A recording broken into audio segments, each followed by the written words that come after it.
नमस्कार, आप देख रहे हैं पब्लिक टाइम्स। मैं हेमा। चलिए जानते हैं देवरिया की खास खबर। शुक्रवार की रात में हुई बारिश के बाद जिले में गलन बढ़ गई है। बर्फीली हवा चलने से लोग शनिवार को ठिठुरने पर मजबूर रहे। सुबह कोहरे के बाद मौसम साफ हो गया, लेकिन सुबह 11 बजे तक सूर्य के दर्शन नहीं हुए।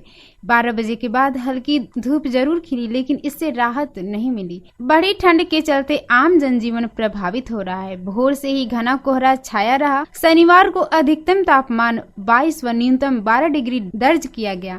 पूरे दिन हवा ने लोगों को ठंड का एहसास कराया। शाम होते होते ठंड और बढ़ गई। देवरिया सदर रेलवे स्टेशन पर यात्रियों को लंबा इंतजार करना पड़ा है। शनिवार की दोपहर 2 बजे से 3:30 बजे के मध्य तक कोई ट्रेनें नहीं आई। जालसाज ने 8 बेरोजगारों को तुर्की का फर्जी वीजा देकर 4,80,000 रुपए हड़प लिया। इसकी जानकारी होने पर बेरोजगारों ने जालसाज पर दबाव बनाया तो उसने मोबाइल फोन बंद कर लिया। रामपुर कारखाना पुलिस केस दर्ज कर मामले की जांच कर रही है। उसने तुर्की भेजने के नाम पर 8 लोगों से 60,60 हजार रुपए की मांग की। बशीर और उसके साथी समेत 8 लोगों ने जालसाज की ओर से दिल्ली की एक कंपनी के दिए गए बैंक अकाउंट 4,80,000 रुपए भेज दिए। कुछ दिन बाद कुरियर से वीजा भेजा गया। इंटरनेट पर चेक करने के बाद वीजा फर्जी निकला। इसकी जानकारी युवकों ने जालसाज को दी तो वो टाल मटोल करने लगा और बाद में अपना मोबाइल फोन स्विच ऑफ कर लिया। जॉब कार्ड धारकों को नए वर्ष में श्रमांश ABPS के माध्यम से भुगतान करना होगा। ऐसे में उनका बैंक अकाउंट आधार से लिंक होना जरूरी है, नहीं तो उनके श्रमांश भुगतान रुक जाएगा। जिले में कुल 14,157 जॉब कार्ड धारकों को बैंक अकाउंट से आधार लिंक नहीं है।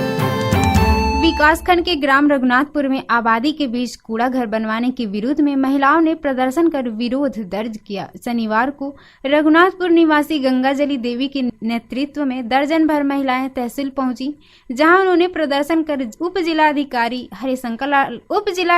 हरिशंकर लाल को ज्ञापन सौंपकर कूड़ा घर आबादी से दूर बनवाने की मांग की। ज्ञापन में महिलाओं ने कहा कि उनके गांव की आबादी के बीचों बीच घरों से सटे भूमि में प्रशासन कूड़ा घर का निर्माण करा रही है। इससे गांव में प्रदूषण फैलेगा तथा दुर्गंध से अनेक प्रकार की बीमारियों का लोग शिकार होंगे। प्रदूषण नियंत्रण बोर्ड एवं शासनादेश के तहत आबादी से कम 200 मीटर दूर पर गाँव से बाहर कूड़ा घर होना चाहिए। महिलाओं ने कहा है कि गाँव से दूर अनेक स्थानों पर गाँव सभा की भूमि पर्याप्त मात्रा में छूटी हुई है। स्वच्छ सर्वेक्षण 2023 के अंतर्गत garbage free city star rating certification के अंतर्गत प्रदेश के 762 निकायों में से 65 निकायों को सर्टिफिकेट प्रदान किया गया है, जिसमें देवरिया नगर पालिका भी शामिल है। रोहित सिंह ने बताया है कि स्टार रेटिंग में देवरिया नगर पालिका परिषद को भी 1 स्टार रेटिंग मिला है। उन्होंने बताया है कि नगर पालिका को ODA++ सर्टिफिकेशन भी मिला है। आपको बता दें कि मछली लेकर आजमगढ़ से राम जानकी मार्ग के रास्ते बेतिया जा रहे SDM चालक की बरहज के दरोगा और सिपाहियों ने रात में पिटाई कर थाने में बैठा लिया। आरोप है कि 17,000 रुपए लेने के बाद दूसरे दिन छोड़ा। वापस लौटते समय 10,000 और रुपए देने की बात कही थी, जिसकी रिकॉर्डिंग चालक के पास है। कोर्ट के आदेश पर बरहज पुलिस ने एक दरोगा, 2 सिपाही व अज्ञात पर केस दर्ज कर लिया है।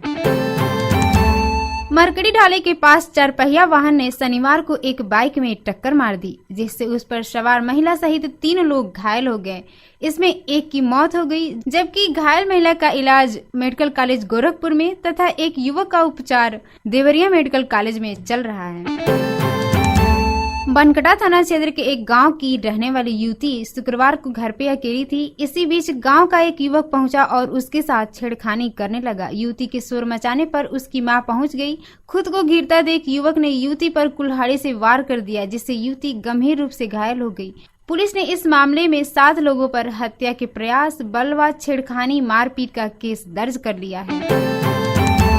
लो वोल्टेज फॉल्ट समेत बिजली से संबंधित अन्य समस्याओं से जूझ रहे जिले के उपभोक्ताओं को जल्द ही राहत मिलेगी। जिले में 220 केवी क्षमता के एक और ट्रांसमिशन केंद्र का निर्माण होगा। इसके लिए चिन्हित जमीन का मामला विभागीय खींचतान में फंसा था, जो अब सुलझ गया है। शासन को भेजी गई फाइल को हरी झंडी मिलते ही टेंडर की प्रक्रिया पूरी कर निर्माण कार्य शुरू कर दिया जाएगा। इससे फॉल्ट की समस्या दूर होगी, लो वोल्टेज से भी लोगों को निजात मिलेगी। कतरारी में स्थित 220 केवी के ट्रांसमिशन केंद्र से जिले के 35 बिजली उपकेंद्र को आपूर्ति होती है।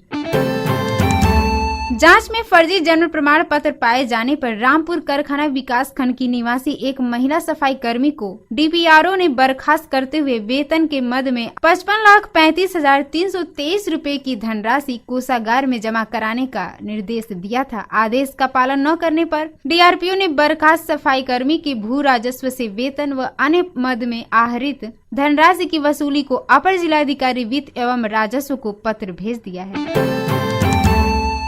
जिलाधिकारी अखंड प्रताप सिंह की अध्यक्षता में श्रम विभाग के मासिक कार्यों की समीक्षा बैठक विकास भवन स्थित गांधी सभागार में देर सायं आयोजित हुई।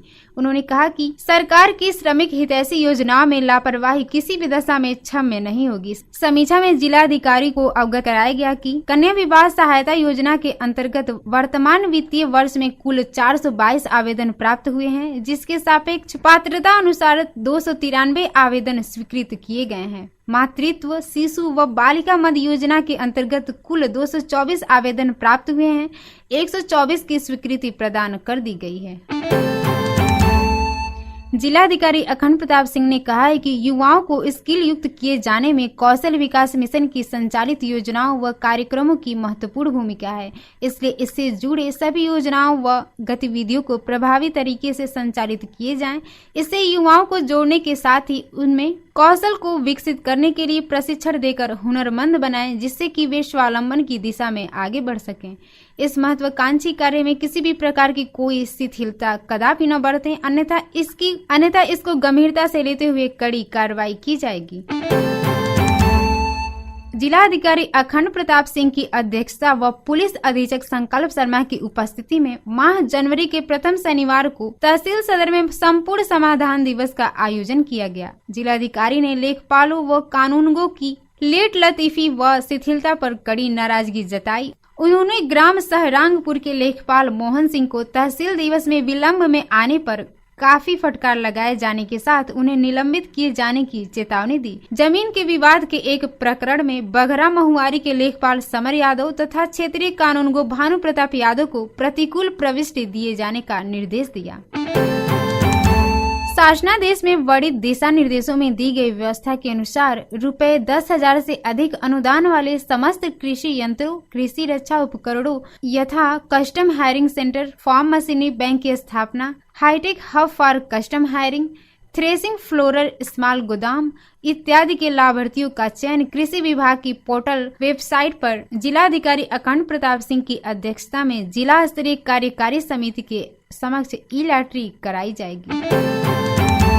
जिला पिछड़ा वर्ग कल्याण अधिकारी कृष्णकांत राय ने बताया है कि वित्तीय वर्ष 2023-24 में पूर्व दशम छात्रवृत्ति योजना के अंतर्गत संशोधित समय सारणी निर्गत की गई है। छात्र छात्राओं के द्वारा ऑनलाइन आवेदन करने की समयावधि 8 से 14 जनवरी, हार्ड कॉपी वांछित संलग्नों सहित विद्यालय में जमा किए जाने की समयावधि 18 जनवरी तक है। विद्यालय द्वारा आवेदन पत्रों को ऑनलाइन सत्यापित एवं अग्रसारित करने की समयावधि 19 जनवरी तक निर्धारित है। आपको बताते चले कि उप जिला निर्वाचन अधिकारी ने बताया है कि मुख्य निर्वाचन अधिकारी उत्तर प्रदेश लखनऊ द्वारा अहर्ता तिथि 1 जनवरी 2024 के आधार पर विधानसभा निर्वाचन क्षेत्रों की निर्वाचक नामावलियों के विशेष संक्षिप्त पुनरीक्षण 2024 के परिप्रेक्ष्य में प्राप्त दावे या आपत्तियों की निस्तारण की अवधि 12 जनवरी तथा निर्वाचक नामावलियों की अंतिम प्रकाशन 12 जनवरी को किए जाने का निर्देश प्राप्त है।